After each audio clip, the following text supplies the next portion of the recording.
Hello, and welcome to another installment of the Psychology of Better Call Saul, a series which attempts to understand the many psychological motivations of the characters in this television show.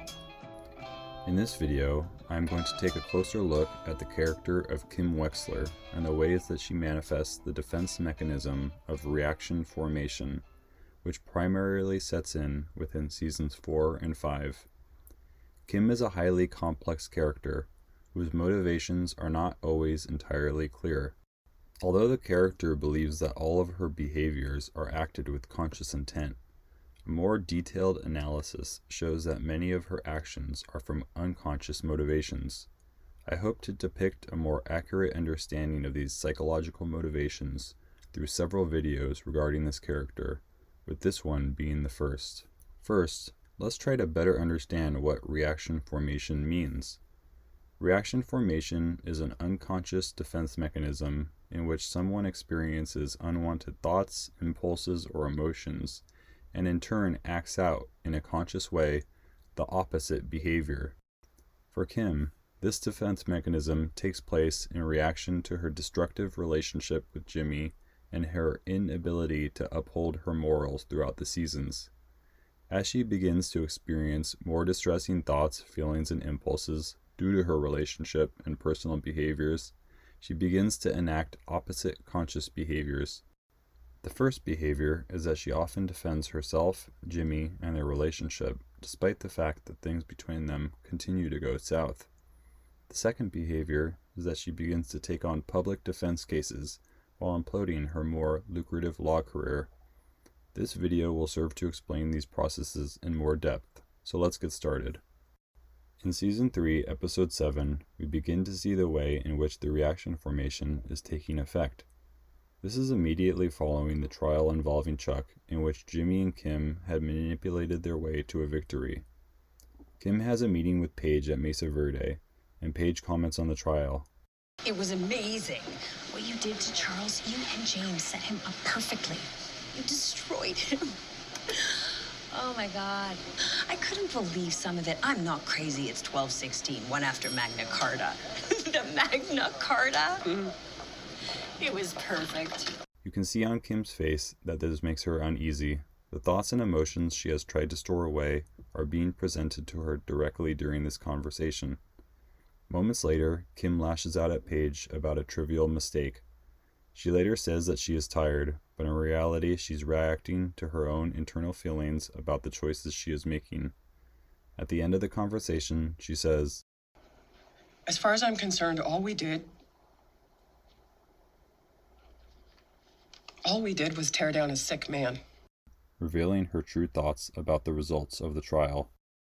As time passes, Jimmy has been unable to mourn the loss of Chuck and has seemed to regress in parts of his life, saying that he is going to work at a cell phone store to pass the time until his bar hearing.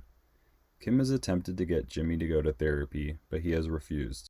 In Season 4, Episode 3, she has shown the models for expansion of Mesa Verde, and it is inferred that she will be a big part of the plan. She seems ambivalent about this move though, and it's uncertain why she is reacting this way, as it seems that she is doing well within the company and enjoys her work. Then, in Season 4, Episode 4, Kim ends up going to the local courthouse with interest in becoming a public defender, even though she is already working full-time and about to take on more work. The judge sees through this and states that she is trying to go for sympathy cases as a way to fix the broken lawyer. It's not that Kim is a broken lawyer necessarily. She is just a lawyer with a broken personal life. Instead of fixing things within her relationship and addressing those issues, the thoughts and feelings become stored in her unconscious, and she instead attempts to act out the opposite action. Kim is forcing herself to look past the childish and destructive behaviors within her relationship, and instead must do something overtly positive to offset the associated thoughts and feelings. Since working for Mesa Verde is centered on making money and business ventures, behaviors that can be perceived as selfish or egocentric, she begins gravitating away from the world of banking law and towards the world of public defense, which can be seen as altruistic or virtuous. Her career as a lawyer begins taking a nosedive at this point of the show, as she is unconscious of the way her choices are being determined by suppression of reality. In Season 4, Episode 7, Kim is speaking with the prosecutor for the case in which she is trying Huel. During this conversation, the prosecutor says, "On the other, you have a professional thief who threw him to the ground. And our only witness is a scumbag, disbarred lawyer who peddles drop phones to criminals." Even though the prosecutor is stating the objective truth, Kim can't handle these facts as it confronts the unconscious thoughts and feelings she is trying to suppress. Kim says in response, "You don't know the whole story." At the end of this episode, Kim has devised a plan to have letters delivered to the courthouse on behalf of Huel, something which goes against her previously high morals. We then see in the next episode how determined Kim is to win the case, and how she is bringing all her associates to put in work and hours. Kim barely knows Huel and didn't seem too invested when she first decided to help, but now she is willing to win at all costs. What has caused her to become so invested is that the attorney has pointed out the reality that Kim has been trying so hard to hide from her conscious mind. She must defend Huel with all her might, which also means that she is defending Jimmy and their relationship. Examples of someone displaying reaction formation might include one who protests too much, is overdone or compulsive. A person who is defending themselves from anxiety cannot deviate from expressing the opposite of what they really feel. The positive opposite must be fully on display, or else the contrary feeling will come to surface. In Season 5, Episode 3, Kim has gone to Acker's house and attempts to have him leave his land for a bank that Mesa Verde is attempting to build on his property. Acker says to her, "You're one of those people that give a little money to charity every month, so you can make up for all the bad that you've done. You go to a soup kitchen once a year on Thanksgiving. That makes you feel a whole lot better about yourself. Makes you feel like one of the best rich people." This man is seeing through what she is presenting, even though he doesn't know her at all. Kim reacts strongly, as she can't stand the fact that despite all her outward appearances, she is not being seen as wholly good. On her way driving home, she can't stop thinking about this interaction, so she goes back and tries to talk to him, but he still doesn't want her help. The next scene is a perfect example of how Kim's personal life is directly clashing with the person she attempts to present in her work. Here we are witness to Kim throwing beer bottles off the ledge of the balcony, after Jimmy has been tempting her, and being more reckless than she has ever been. She vows to fix things the next morning, meaning that she not only needs to do the right thing for Acker, but she also needs to offset the distress generated from her previous night of drunk hijinks. When Mesa Verde won't budge, Kim turns to Jimmy to help with the Acker case. Kim has chosen to backstab her employer as a way to behave in the conscious opposite way of her personal life behaviors.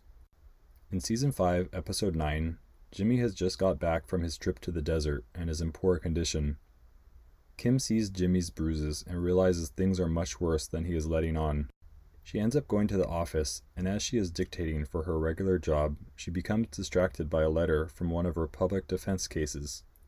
Kim begins to consciously feel guilty about what she does for a career, accentuated by recent events with Jimmy, and she decides to quit her job without prior notice. She makes an extremely impulsive decision, not thinking about the consequences. She later talks about this choice with Jimmy and how she can now focus on public defense, something she seems very excited about.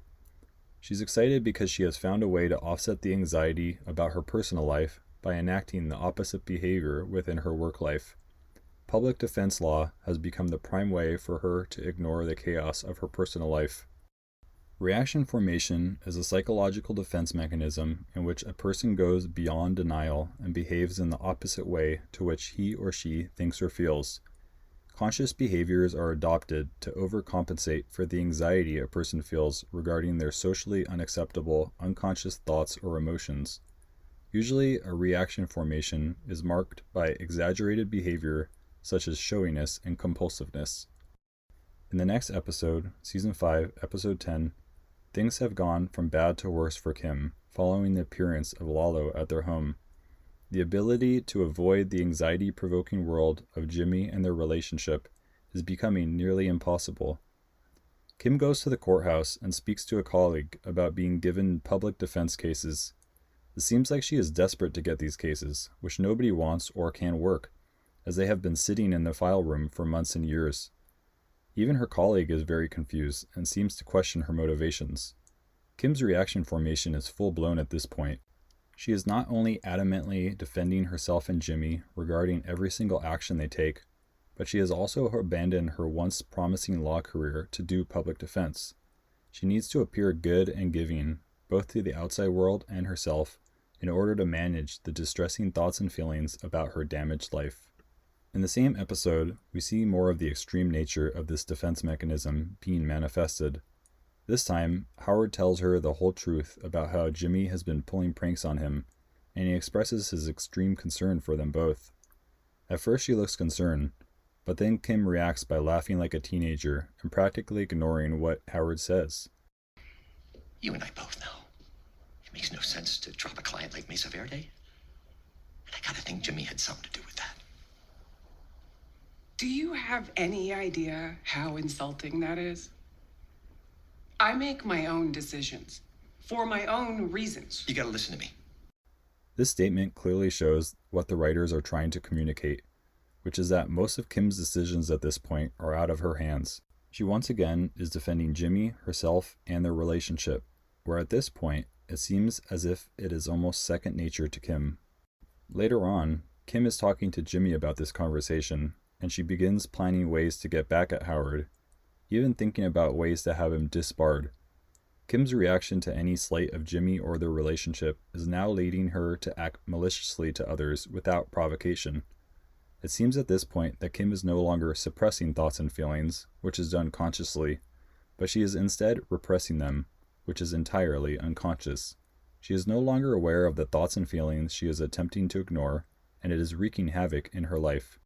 It will be interesting to see how this plays out in Season 6. As her behaviors become more egregious, she will eventually run out of ways to offset the internal thoughts and feelings that she has been working so hard to ignore. This concludes this installment from the series on Better Call Saul. Please watch my other videos regarding other characters if you enjoyed this episode. Thank you for watching.